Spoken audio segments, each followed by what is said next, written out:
పురుషోత్తం రెడ్డి గారు మిమ్మల్ని మధ్యలో సారీ. అందరికి నమస్కారం. బేసిక్ గా ఇప్పుడు ఒక కీలకమైన అంశం విశాఖపట్నంలో ఇంటర్పోల్ యొక్క సమాచారం మేరకు భారత అత్యున్నత విచారణ సంస్థ సిబిఐ పరిశీలనలో అది ఉంది. వాళ్ళు విచారణ చేస్తున్నారు. వాళ్ళు తేల్చాలి. వాళ్ళు తేల్చేంత వరకు రాజకీయ పార్టీలు సంయమనాన్ని పాటిస్తే అందరికీ మంచిది. అలా కాకుండా ఎవరికి వాళ్ళు అనుకూల అంశాల ఆధారంగా చేసుకుని ప్రత్యర్థి మీద దీన్ని నెట్టేయడం జరిగితే ఇది ఖరాబ్ అవడం తప్ప జరిగే ప్రయోజనాలే ఉండదు. ప్రతి ఒక్క నిమిషం రవి గారు మళ్ళీ ఇస్తాను సార్ మీకు మాట్లాడండి. రవి గారు నేను మళ్ళీ ఛాన్స్ ఇస్తా, please note it. Thank you. Purushottam Reddy గారు వైఎన్ఆర్ గారు బేసిక్ గా ఇప్పుడు సిబిఐ చేసినటువంటి నోట్లో ఇచ్చిన దాంట్లో ఆంధ్రప్రదేశ్ పోలీసులు నాన్ కోఆపరేట్ చేశారు, ఇంక్లూడింగ్ పోర్ట్ అథారిటీ వాళ్ళు కూడా ఇద్దరు కలిపి ఇద్దరు విడివిడిగా మనకు నాన్ కోఆపరేషన్ చేశారనే పదాన్ని వాడారు.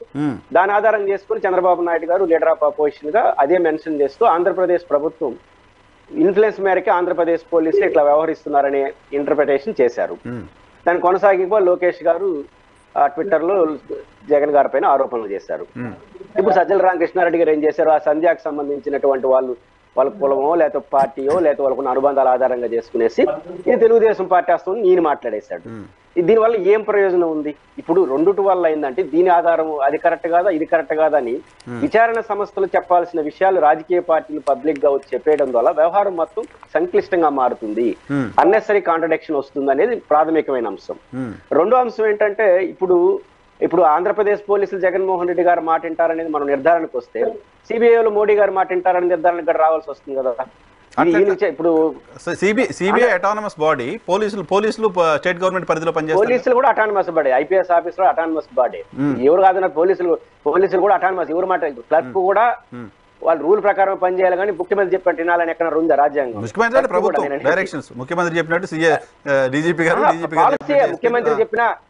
ముఖ్యమంత్రి చెప్పిన వైఎన్ఆర్ తీసుకురావచ్చా? కుదరదు కదా, రూలే కదా. కాబట్టి ఎవరైనా రూల్స్ పాటిస్తే సమస్య రాదు. పాయింట్ ఏంటంటే ఆంధ్రప్రదేశ్ పోలీసులు ఎలక్షన్ కమిషన్ పరిధిలో ఉన్న పోలీసులే జగన్ మాట ఇండేట్ గా ఉంటే ఈ సిబిఐ వాళ్ళ మాట వింటారని ఇట్లాంటి అన్నెసరీ కాంట్రడిక్షన్ వస్తాయి అంటున్నాను. కాబట్టి పాయింట్ ఏంటంటే సిబిఐ వాళ్ళ విషయాలు చెప్పేంత వరకు 2-3 రోజులు ఈ పార్టీలు సమయం పాటిస్తే వాస్తవాలు బయటకు వస్తాయి. రెండోది తొందరపడాల్సిన అవసరం ఉంది. ఇంకా ఇప్పుడు ఎల్లుండి ఎలక్షన్ అనుకోండి వైఎన్ఆర్ గారు, రాజకీయ పార్టీలు తొందరపడాలి. ఎందుకంటే ఈ విషయాలు మన మీద నెట్టేస్తున్నారు కాబట్టి మనం ఎవరో నీకపోతే ప్రజలకు రాంగ్ సిగ్నల్ వెళ్తుంది, ఇది నష్టం అని చెప్పొచ్చు. ఇంకా 40 రోజులు ఉంది, వెయిట్ అండ్ సీ. ఒకవేళ వైసీపీయో అబద్ధం చెప్తున్నాను, తెలుగుదేశం అబద్ధం చెప్తున్నాను, వైసీపీయో ఆందోళన ఎందుకు 10 రోజులు చేయనియండి. 10-11 రోజు నిజాలు తెలుస్తాయి కదా. 11 రోజు నిజం చేస్తే మొత్తం ఎవరు ఖరాబ్ అవుతారు, ఎవరు అబద్ధాలు చెప్తారు, ఖరాబ్ అవుతారు. ఆ ఓపిక ఈ రెండు పార్టీలు ప్రధానంగా ఉండాలి. నేను అనుకుంటున్న పాయింట్ ఏంటంటే ఇప్పుడు ఎలక్షన్ కమిషన్ ఒక మంచి రోల్ పోషించాలి. మామూలుగా సిబిఐ ఎలా ప్రవర్తించాలనేది మీరు నేను చెప్పాల్సిన అంశం కాకపోయినప్పటికీ ఇది ఎన్నికల సమయం కావడం, రెండోది 2 రాజకీయ పార్టీలు ప్రతి అంశాన్ని రాజకీయంగా ఒకరి మేరకు చుట్టుకునే ఏర్పాట్లు చేస్తున్న నేపథ్యంలో ఎలక్షన్ కమిషన్ జోక్యం చేసుకుని సిబిఐని ఒక సాధికారిక ఒక ప్రకటన అయితే చేయాలి. ఇప్పటి వరకు జరిగినటువంటి అంశాలు ఇవి, మేము విచారణ చేస్తున్నాం, ఏం చేయబోతాం, వాళ్ళు చేసి ఇది చేయాలని మనం చెప్పలేము సిబిఐని. కానీ ఆంధ్రప్రదేశ్ లో ఈ 2 పార్టీలు వ్యవహరిస్తున్న తీరు వల్ల అనివార్యంగా వాళ్ళు చేయడం ద్వారా ఒక మంచి సిగ్నల్ రాష్ట్రానికి వెళ్తుంది. ఆ రకంగా చేయడం ద్వారా ఈ సమస్య ముగింపు పలకాలి. అలా కాకపోతే ఈ కామా నాకు అనుకూలం కాబట్టి దాన్ని వాడతాను, ఆ ఫుల్ స్టాప్ అనుకూలం కాబట్టి వాళ్ళు వాడతారు. ఇప్పుడు చెప్తున్నారు, ఇప్పుడు బ్రెజిల్ లేకపోతే ఈ బయటకు తీసుకుంటారు. బ్రెజిల్ అధ్యక్షుడు ఈసారెడ్డి గారు చెప్తే వింటారనుకున్నప్పుడు బ్రెజిల్ దేశం కూడా వైసీపీ చేతిలో ఉన్నట్టే. ఇప్పుడు కిరణ్ గారు మామూలుగా మాదే పెద్ద పార్టీ అంటే వైసీపీ కూడా చాలా పెద్ద పార్టీ, ఇంటర్నేషనల్ గా ఒక దేశాన్ని మేనేజ్ చేస్తా ఉందంటే వాళ్ళు కూడా బీజేపీ కన్నా పెద్ద పార్టీ అన్నట్టు లెక్క. కాబట్టి లైసెన్స్ చేయడానికి ఆయన మధ్యలో కోర్టు పర్మిషన్ తీసుకొని మరి బ్రెజిల్ కి వెళ్ళి వస్తున్నారు. ఆయనకి ఏదో బిజినెస్ రిలేషన్స్ అక్కడ ఉన్నాయని టీడీపీ అనుమానం.